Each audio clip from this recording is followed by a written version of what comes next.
Hello traders, Gary Wagner here, just after 10 o'clock in Honolulu, 4 o'clock in New York. It is Tuesday, May 28th, 2019, and this is the Daily Report for Gold and Silver. After a 3-day weekend, gold traders returned to see gold trading dramatically under pressure and trading substantially lower on the day.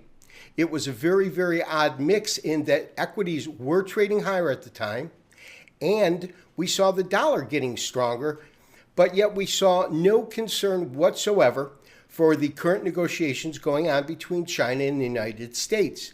It seemed as though, at least for now, they kind of pushed it to the back seat. But as the equities markets began to close, market sentiment shifted. We have the Dow Jones down 237 points now, almost a full percent, and a complete turnaround from this morning's activity. In terms of the precious metals, only palladium was able to unscathe lower pricing. On that note, let's go to the price board. Traders, we do have the precious metals lower on the day, but coming off of their lows, gold, for example, is down $4.80 at $1278.80 and hit a low today of $75.10, a high of $86.90. When we look at the August contract, that is sitting at about $12.84, $12.85. Silver got hit the hardest without any question, down about 23 cents, $14.33. In terms of a technical level, the next level is $14 or even $13.75. Platinum down $4.20, but more importantly, breaking through $800 today. And lastly, palladium closed up about $15 at $1,340. Now that was all with, in the morning, tepid dollar strength, but at this point we've got substantial dollar strength.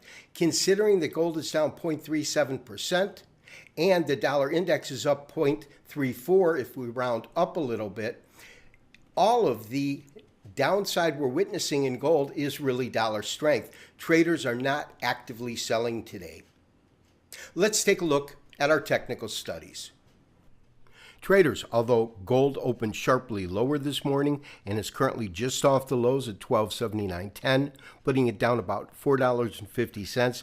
That is the June contract. We'll look at the August as an entry point.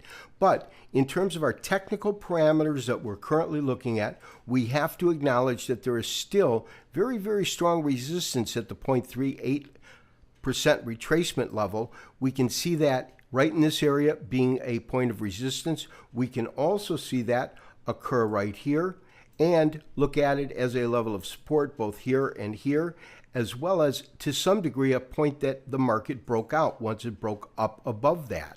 My sense is that this market will break and break to the upside. However, before I believe that we have confirmation of that, we need to see gold close above $1288 in the June contract, and I believe that we could see something similar to what we saw here. In other words, once it broke above this particular point, it then rallied and had a substantial rally. We can see that on a couple of occasions. So for that reason, I am looking for an entry point on the long side, and it's going to be based upon gold closing above $1287, roughly in that area. And traders, in terms of how gold is trading now, it is all about dollar strength. The dollar is up currently 0.34%, and gold is trading down by 0.36%.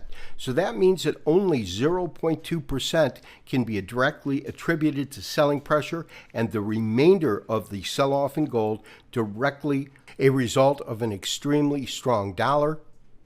Traders, therefore, my recommendation is to maintain your current stance and to look to see if gold can break above this current level at $87.88 on a closing basis. That would certainly trigger a buy signal. All bets are off, of course, if we start to see lower pricing challenging these lows once again.